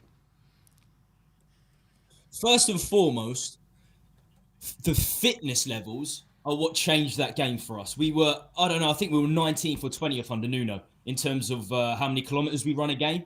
And I think we've been top 2. Since Conte's been there, we've been top 2. And fundamentally, that's why we kept going. Tommy, just let me interrupt you for a second. Have you got the stream playing in the background? Because we can... Because it might be someone else in the back end? I haven't. No, I haven't. Is someone else got in the volume? Oh, that's better. No, it's not. Is that better? No, it's not. Yeah. I think it's another chat. Is that better? Yeah, I think it's better. Yeah, that's better now. Sorry, Tommy. Carry on. Cool. Yeah, as I was saying, the fitness levels last night were incredible. We finally saw what Conte has fully achieved at this club. Because we wouldn't have kept going under Mourinho. It was score, and then hold on to the 1-0 or 2-1 that we were in the lead with. We couldn't come back. We could not come back in games. And as I said, we're top in terms of kilometers run. Again, under Conte, we are top, and it proved we did not stop running. And as Sim said, when we got that equaliser, we were all in. We were all in for the winner, and we got it. It was marvellous, absolutely marvellous. And it was completely, thoroughly deserved. I mean, what a performance it was last night. I was saying before when we were doing the match review, it was the best XG of an away side this season, the 6th best XG of an away side in the Premier League ever. I mean, what does that tell you about this team right now and how far we can go?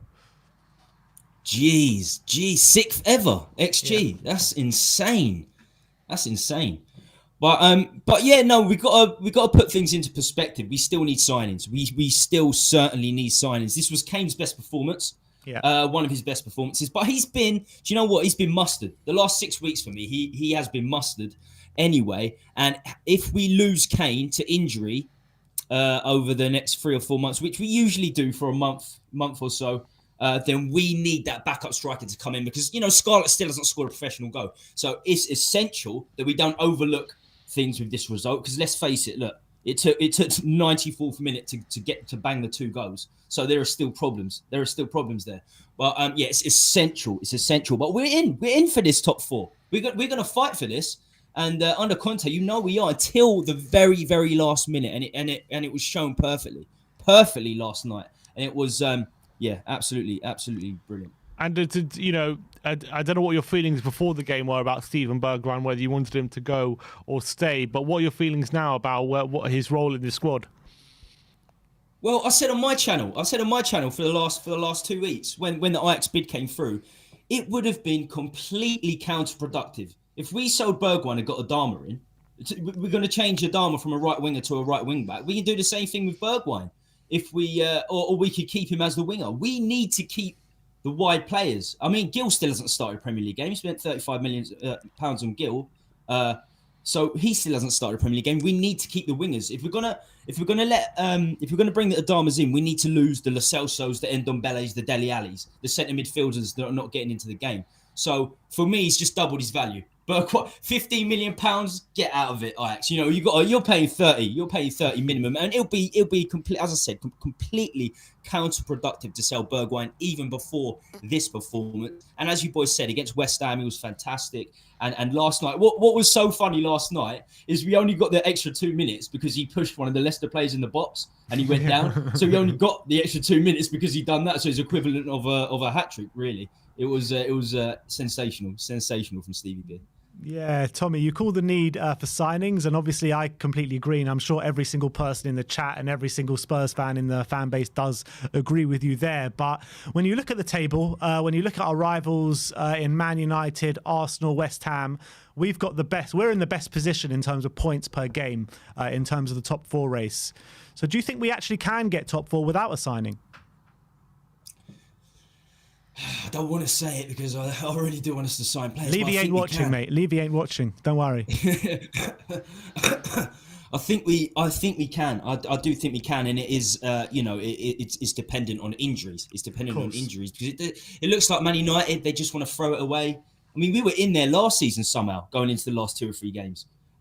So they don't want to do it. West Ham seem to be a little bit dodgy. They don't have strength and depth. They've got the same problem with us, West Ham. If they get Antonio injured, if Antonio gets injured, they're in big problem. They're in big trouble. And obviously Arsenal doing very well here. They bid £88 million for Vlahovic today, something crazy like that. But I mean, we can certainly do it. But it is based on how fit we can keep the players. And for me, if we get a few in, then we've really got every chance. Even with injuries, we've got every chance. We can get 2 or 3 in going into the last 10 days. Do you make us the favourites if we do get those signings in? Yeah, I mean, again, it depends what the signs. I think we need a centre. I still really think we need a centre back, to be honest with you. But yeah, I think Man United would have to stay favourites. I think Man United would have to stay favourites because of Cristiano Ronaldo, Varane, the pedigree they have. You know, they've got Pogba coming back. So I think you've got to make favourites. But we've certainly got the better manager. I mean, Rangnick is fundamentally a director of football. That's why he's only there to the end of the season. So we've got the better manager. I think we've got the best striker and the best left winger, Son, he could go to when he's fit. They'll probably he'll stick with 5-3-2. So he'll be next to Kane as a second striker. So we've got the best. We've got a better attack, I think. So we can do this. We can do this. All right, Tommy, loving the confidence. Nice one, Tommy. We'll speak to you very soon. And come on, you Spurs! Come on, you Spurs! Levy spend! Yeah, exactly. Back Conte. Back him now. And let's bring on the Irish Hotspur. Come on. Dave, how are we doing, brother? Man, I'm absolutely buzzing. I slept fuck all last night, but honestly, I was watching your reaction as well, David. You and Sean. Oh, and Jack. Unbelievable scenes on the watch-along. Oh man, honestly, I couldn't believe it. I mean, come 93 minutes, I wanted to sell Bergwijn. I was ready to ship him off to Ajax, and then come 95 minutes, I took everything back I said, and I'm willing to give the guy a fucking chance. Let's have it. Big up, Stevie B. I believe you have an apology to make, David. To who? No, look, I said it on my stream last night. I mean, look, I'm big enough and man enough to sit here and criticise them when they deserve it. And look, you know, I'm going to apologise for talking bad about him last night, and I'm going to praise him today. I think, look, for him to go through what he's been through and to come out the other side and stand up and be counted like he did last night, which is all I ever wanted in the first place. I mean, I'm absolutely buzzing. I was absolutely going epileptic when he pushed Sayonchu over. I'm sitting there going mad. I'm like, we're chasing a fucking equaliser, and you're there pushing people over, letting them run down the clock. But whatever Sayonchu said to him, I mean, absolutely unbelievable. It just fired Bergwijn up, and then 2 in 2 minutes. I honestly couldn't believe what I was watching. I really couldn't believe it. I was going nuts. Did it feel like a turning point in our season, or under Antonio Conte last night for you? No, 100%. I think this is what I was saying last night. I mean, look, a result like this, it galvanizes the dressing room. It brings everybody together. It brings confidence. And for us going forward, this is an absolute game changer. This is a result that squad needed, that squad and that manager needed to be able to drive this ship forward. They all needed it. I mean, for me, when you were listening to Hugo Lloris's words and Højbjerg's words over the last year and a half, maybe, you would say there was fractions in that dressing room. But that's gone after last night. That is completely gone. I mean, that squad now, they're all going to be absolutely buzzing today, sitting down breakfast, having a laugh, enjoying themselves. And that is going to say a lot for this team going forward. And I've said it once before, I'm going to say it again. We're getting top four. With or without signings? Either doesn't matter. No, it doesn't matter. We're getting top four. We are 100% getting top four. I just have that feeling. This year will be our year to get back into the big time. And I think, Dave, it's time for us to bask in arcane glory. It's time to smell the coffee in the morning and just think of Harry Kane, isn't it? What a performance that was yesterday from him. Probably his best of the season. And he looked absolutely up for it, absolutely on top of his game. And he's someone that we've obviously backed throughout the whole season. But it's great to see him back on form, isn't it?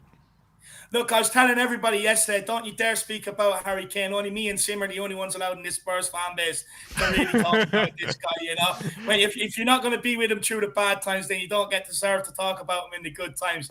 But no, look, when it comes to Big H, I mean, he just picked up where he left off from that second half against Chelsea. He was absolutely unbelievable yesterday. He looked up for it. Do you know what I take from it? He looked so sharp yesterday. His touch was back. He was able to skin a player again. He looked strong, physically strong on the ball. He was absolutely brilliant yesterday. I mean, passing, shooting. Hey, look, maybe if people do want me to criticise Kane, maybe he could have came out with 2 or 3 goals yesterday. But look, I just thought he had an absolute brilliant game. But I want to credit Højbjerg and Skip as well, because what they done yesterday is, I don't know whether people noticed this, but they sat out very, very wide in that midfield yesterday. And what that done actually was create all that space in the middle for us to pass the ball into Harry Kane, to get him that ball in the space, to be able to get him to turn, get him to do what he wants on the ball. And I thought that was a very, very wise tactic. But I also want to talk about why that was able to happen, because Harry Winks sitting in there allows Højbjerg and Skip to push further forward, but also allows them to push further forward to turn over the ball. I mean, in the first half, I counted at least 4 times where Leicester tried to pass out through the back into Tielemans, and Højbjerg just ran straight up his ass, took the ball off him, and we're ready to go and attack. And although Winks didn't have the greatest game yesterday, what he did do was allow Højbjerg and Skip to turn the ball a lot higher up the field yesterday. Yeah, and obviously he got the assist for Kane's first, didn't he? That was a good ball. I mean, he got the pre-assist for the other goal as well. I mean, those 2 goals don't happen without Pierre, do they? Right at the end. No. Winks got the assist for the first one. Yeah. Winks. And yeah. That's who's on. Yeah. And look, Pierre-Emile Højbjerg, I mean, people have been telling me for the last few months the guy can't pass a ball. Well, I think he answered everybody yesterday. Look, he's a guy that's been getting a lot of criticism lately. And I understand it, but we have to remember, we have to keep in the back of our mind, this guy is used week in, week out, even in cup games when we're losing. This guy is 9 times out of 10 brought on to bail us out. He's just been tired, but he looks back to his best. You know, he was absolutely unbelievable yesterday, turning over ball and his passing. It was absolutely unreal. Skip yesterday, what a performance from Skip. I mean, I didn't realise he had that pace on him. The one where Harry Kane tried to play him through in behind the fullback. And he had the fullback for pace. I mean, unbelievable from the guy. But another player I actually do want to praise is Matt Doherty. Hey. Look, by no means am I saying he's good enough going forward, but what he done yesterday was change the game. He brought balance to the team. He gave us an attacking outlet on the right-hand side when he came on. But not only that, he was direct. Even when he was passing inside, what he done is he followed his pass inside. He was looking for 1-2. He was looking to link up.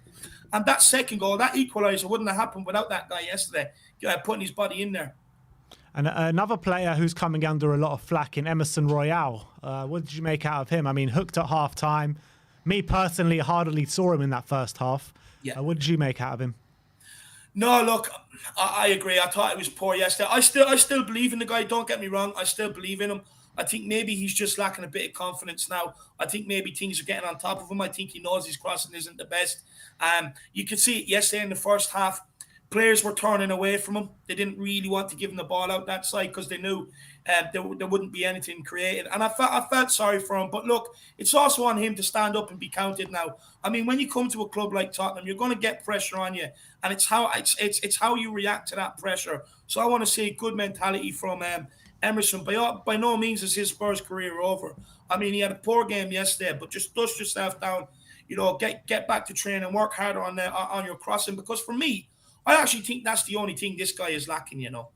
If he could cross a ball, he would be so dangerous out on that right-hand side because his positioning, I think, is very good. I think defensively he's solid, but he's a guy that just needs a bit of time, in my opinion. Yeah, absolutely spot on. And Dave, talk about our mentality yesterday. Grabbing the ball at 2-2, getting not even celebrating the goal, did we? And we just believed we were going to get that winner. Do you know what? This is what we've been talking about. This is what we've been waiting for from Tottenham for a while, was to see this mentality, see that desire and that passion and that want of the 3 points. And last night we got it. I mean, the second goal went in. We didn't even celebrate. And as soon as they didn't celebrate, you just got that sense, one more chance, we're going to win this. And I was saying all through the game, and I said it at halftime, with Leicester's injuries, and with some of the players that they rushed back yesterday, we were always going to get chances later on in this game to take this win. It was always going to happen. They were out on their feet come 80, 85 minutes. Sayonchu was dead to the world. Vestergaard, he was dead to the world. They were out on their feet, you know, and it proved that. We stuck going to the very end. I think Tottenham knew they were out on their feet too. I think they knew, get one more ball in behind, this game is over. I said it in the pre-match pump-up. Get Vestergaard turning. He doesn't want to go that way. You know, same as Sayonchu. I just think with all the negativity around Tottenham right now, and look, 100% I get it. I mean, I play my part in it too. But it's not time for criticism. It's not time to even sit here and critique. It's just a time to stand up and say, I love fucking Tottenham Hotspur. This is what supporting this club is about. Through all them dark times, we've been rewarded with a win like last night. And it's the best comeback ever in football history, second to that Ajax moment. And I love this club, and everyone else should be standing up and saying this too today. Forget about trying to pick holes and faults. Just enjoy it for what it is. 100%. And, you know, this must make, you know, with this kind of mentality seeping into the squad now, it must make your pre-match pump-ups a lot easier to do. Oh, it just makes it so much more easier. I can chill out. I'm like sometimes when things are bad, I feel like I'm just trying to drag stuff out of people because they're so demotivated and stuff like that. But a result like tonight, you'll see them all before Chelsea. They'll come on, they'll be buzzing, and that's what it's about. Look, there's no better man than me to get people pumped up for this game. And by the way, if people are actually listening closely to the pre-match pump-up, I would have won people money last night. I told them Harry Kane to scoring over 2.5 goals. I hope people got that on. Let's hope so, Dave. Let's hope so. Always a pleasure, my friend, and we can't wait for the pump up for the Chelsea game this weekend. No, look, I'm absolutely buzzing. We owe them big time. We owe them big time. And look, I want to turn it into a physical battle with these. I want to put pain on them. We owe them for the Battle of the Bridge. We owe them for the Carabao Cup final that time we lost. We owe them for the Carabao Cup semi-finals there just recently. We owe them big time. Let's turn up, 11 men, all as one, stand up, be counted, and kick 7 shades of shit out of them. I absolutely hate them. Honestly, them in Liverpool, they break my heart the last 10, 15 years. And I really hate them, and I really want to turn them over. But last of all, I just want to say, Thank you to Tottenham Hotspur for this feeling today. Honestly, nothing can put me in a bad mood. Absolutely nothing. I mean, I could, like, someone could say your missus cheating on you, Dave. I wouldn't care today. I'm just absolutely. And I just want to thank the club for it. Yeah, and let's all kick back tonight and watch some Carabao Cup action and see the Gooner filth go out of the cup tonight. I can't Tonight, wait. is Sit it? back, Yeah. Oh, it's Thursday today, yeah. sit back, roll up a big fatty, and enjoy Arsenal. It's gonna be good. It's gonna be glorious. Big up, Can't Dave. wait. We'll speak to you soon, my brother. I'll see you Dave. soon. Everybody smash the subscribe. 1 million subscribers. Let's fucking go. Come on, you Spurs. Come on. Lovely. I mean, Loving there the has hype been today. some sort of breaking news from Considering FC.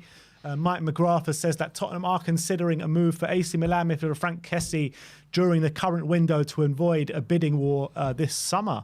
So we're considering doing it and also considering not doing it, that Yeah. means as well. So we'll have to wait and see how. I mean, I know what side Levy's probably going to land on, but we'll see. Yeah, we will see. I mean, let's get the spirit of Lewis Holtby in the Exactly. transfer boardroom this time. But anyway, let's bring on Amir. Amir, how's it going, brother? Oh, very good, lads, after last night. Come on. What a win. What a way to win. And, Stevie B, take a bow. I think it's like signing a new player now. We've got Stevie B, Amazing. Yeah. What's your feelings on Bergwijn's role now? He looked like he was before this game. It looked for all the world to see he was on his way to Ajax for 25 million or so. Do you think yesterday changes things? Oh, of course. I think it changes things completely, And even before this game, to be honest, I never really wanted Stevie B gone. He wasn't in my list of players that I wanted out because he always gives 100%. Sometimes things don't quite work out for him. The ball can run a bit loose. But when he's on form and when he's, flying down those wings and through the middle, he's unstoppable. He's very powerful, very speedy. He's got great control, and he's showing us now that he can find the net, which is what was the whole issue last season. He wasn't really finding the net, and a lot of injuries. So hopefully he can stay injury free now and get a run in the team. I'd love to see him start against Chelsea, to be honest. Running straight at the defence. Yeah, and I mean, if you cast your mind back to, just about a year ago when we played that Liverpool game, he has those two chances, and he was on good form at that time. Let's not beat around the bush there. He was on good form at the time. He has those two chances against Liverpool, fluffs them both, and then he goes on a terrible run after that. Confidence completely seeps out of him. He got dogs abuse from the fan base, which was terrible. And now, fast forward a year. He's got those two goals to win us the game right at the death. How much of a difference can this make? Difference to the way the fans see him, and a huge difference in terms of confidence for himself. He can really hold his head up high, and you can see the celebrations with the fans last night. You can see how much it means to him. And whenever I see the lad play for Holland as well, he's playing fantastically for them. He's assisting goals, he's scoring goals. So I think we've got a real player on our hands.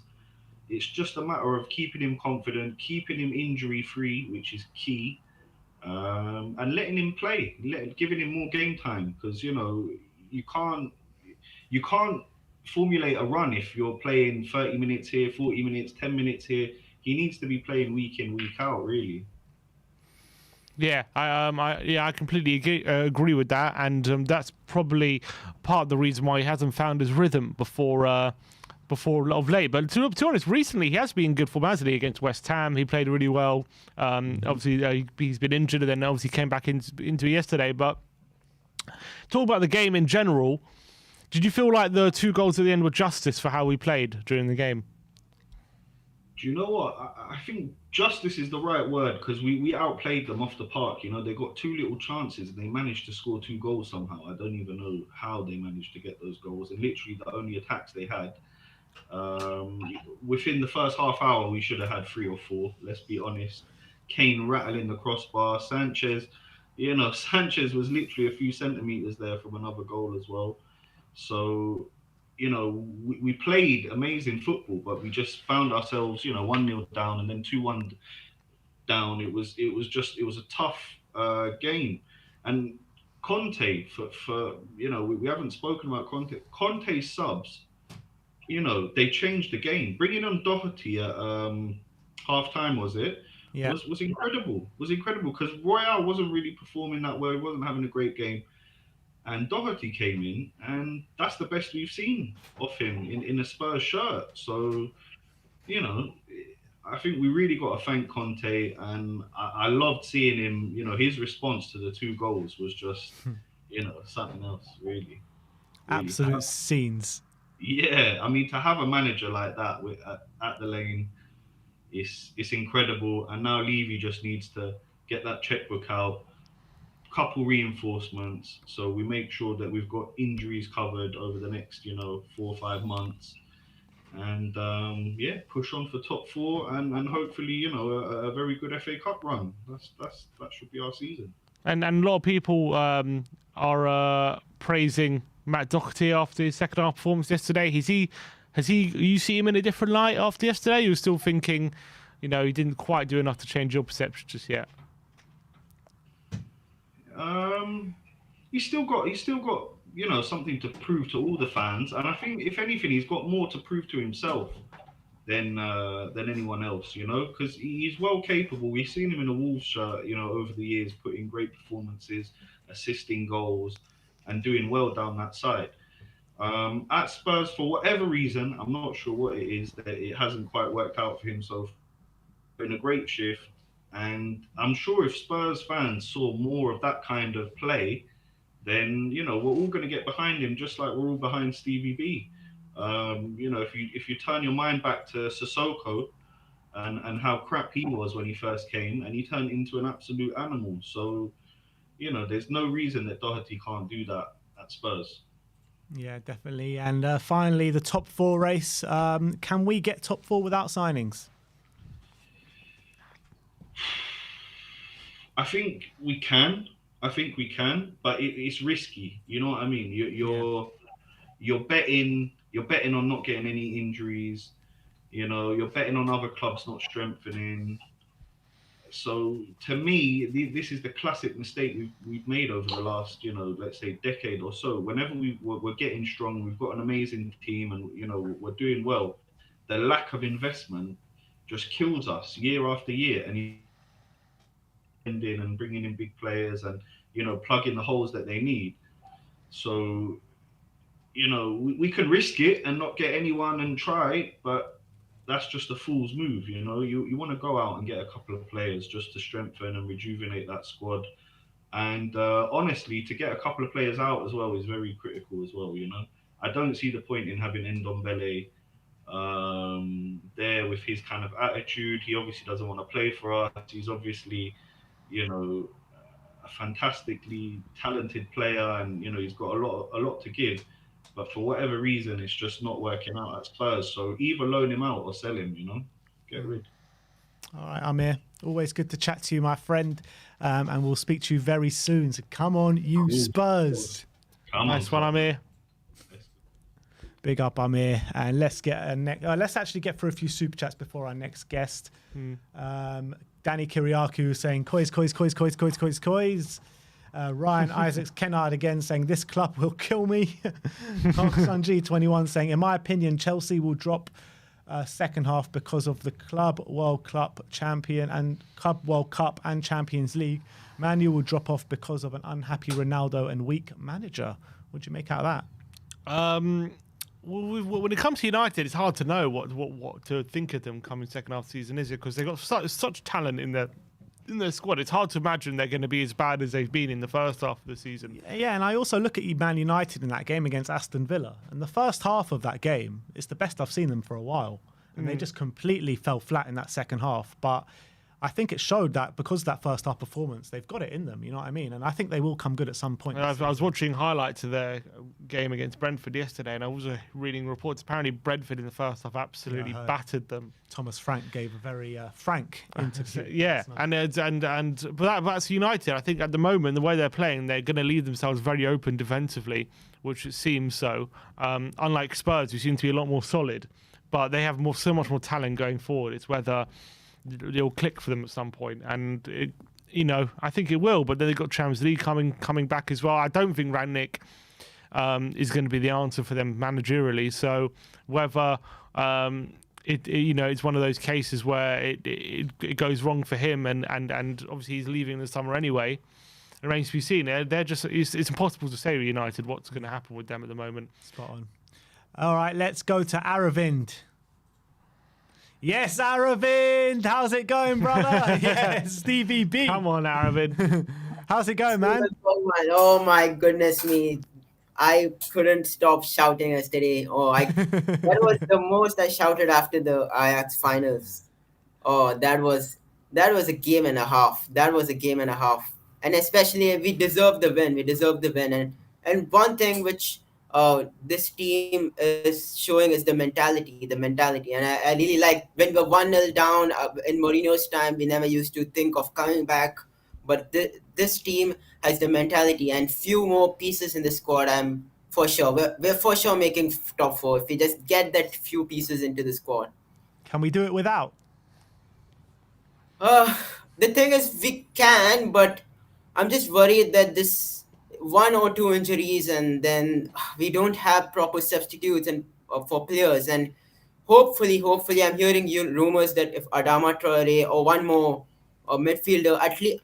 I know we need 3 signings, but at least if we can get 1 or 2 pieces, it'll still look good. Like the team which we're playing right now, the players are performing really well, which I in the league especially. So there's 1-2 pieces, then we can get over there, because we're 19 games over here, and we have 3 or 4 games between each another, and we are cruising past top 4. And if we can just get these wins like consistently, like 2 or 3 more wins in this row right now, then I think so it's going to set us more confident to play other teams. We won't be like worried about if we don't want to lose any matches. But this Chelsea game, all right, it's going to be a game-changing match, because both teams will be coming out, because both of them seriously need a win.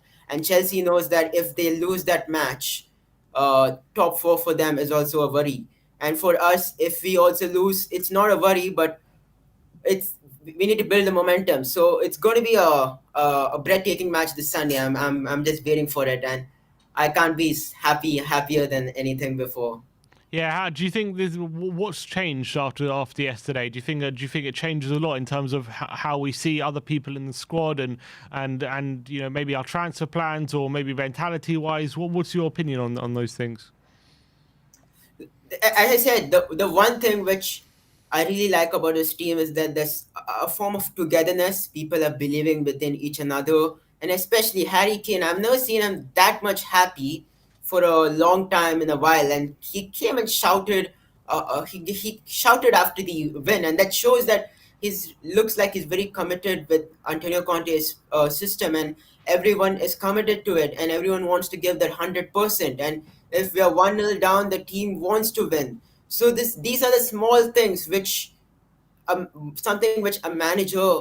The first thing which a manager comes in is the mentality which needs to change from a squad, and that's something which has been lacking for the last 2 manager appointments, Mourinho and Nuno. No one was, even though we're getting the wins, it wasn't like there wasn't showing fight. Now I'm seeing each and every player fighting. So that's one of a good positive sign which I'm seeing from the squad, because the fighting spirit can lift each and everyone's performance 1 level up. And I can see that from each and every player yesterday.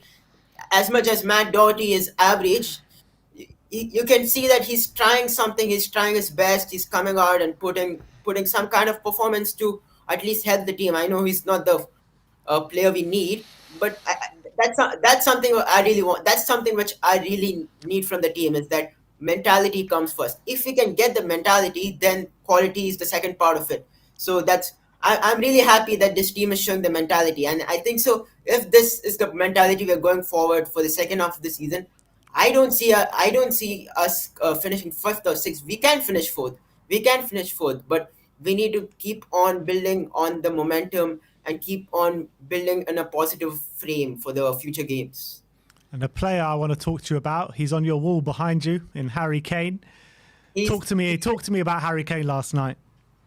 He was on the game yesterday. And to be serious, even in the Chelsea game, he was the player who was trying to give the best. And I can see from him that he is coming back. He is coming back and showing the full aggression, he's into this project and he is totally into it, and he is back and he's the king. He's the king of Spurs, and I know everyone will agree on it. He's the player which I want him to come back, and as much as he scored the goal, I just want him to get back the finishing, a bit more of his finishing touch. He can like finish those chances when Mora passed him the ball. I just want him to get the finishing touch. Then if he can just elevate his game, he's elevating his performances. You can just elevate his finishing.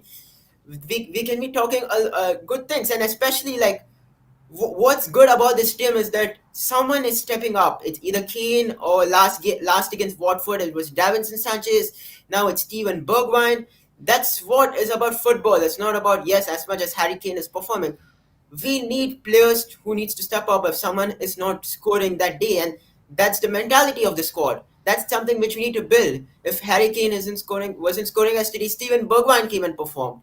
If we couldn't find a goal from Kane on Watford against Watford, Davinson Sanchez was coming with the goal, and that's the mentality. Someone needs to step up if someone is not performing, and that's how you reach top 4, and that's how you win titles. Someone needs to step up, and that's really, really good under what's happening right now. And for please, just Daniel Levy, just look at what he's doing right now. Come on, 2 players, just 2 players. At least give him the resources. If we give the resources, I can guarantee we're finishing top 4. Come on, it's the 10 more days, and we as fans can't beg more. Come on, it's there. What's It's your there on the prediction? ball. What's your prediction? How many signings for the next 10 days? I think so. Adama Traore will get on the line, and I think so another midfielder. Either I have a strong feeling that Frank Kessie, more than a pre-contract, he may be signing this January. Just a feeling that he may be coming. We may be getting him for a cheaper deal, because it makes a lot of sense. He's young, he's cheap, and his wages won't be much of a problem. We can pay him as of now. And he's one of the players which I would really want if we can get him off the line. So I think so we'll get a right wing back and Kessie by the end of the transfer window, hopefully. And anything above that will be a bonus. All right, Aravind, always great to speak to you, my friend. Nice one, always Aravind. great, especially at times like this. So love your passion, and come on, you Spurs. Come on, you Spurs. Bergwijn. Come on, man. I want a goal on Sunday, man. I want a goal. I think so if he can start on Sunday. I just want Conte to start him on Sunday, because he scored that 2 goals. He's in a positive mood. Just come on. I love that player. I love that player. I know everyone wants to sell him. I'm a really big fan of Bergwijn, and it's after Kane is a good player. I really like him. It's just that he was doing a lot of things before, but just the finishing was one thing which was lacking, because he used to give 110% when he was putting on the pitch. And I really like him, and hopefully he can kickstart his career from yesterday's game. And that was world class from him. That was world class. Someone coming on and scoring 2 goals in 1 minute and on full flow. That was amazing. And I really want him to succeed in his club. He has a lot of quality. I think so. There's a lot of deadwood players we can sell, but please not Steven Bergwijn. He needs to be over here. All right, Aravind. Big up, Aravind. Love Good it, to mate. see you, mate. Absolutely love it. We'll see you very soon, and come on, you Spurs. Come on, you Spurs. Love that Nice from one. Aravind. Absolutely love that. Do we have anyone else? That is it. All right. Love it. Love doing streams, the morning stream after a game like that. Oh, it makes Absolute elation. Brilliant Looking stuff. forward to doing the player ratings and the 5 takeaways, which are coming your way very soon. But thank you, everyone, for joining in today in the comments, and everyone that has come on as well. We'll see you all very soon. A lot of content to come today. Like, subscribe, and comment. And as always, come on, you Spurs.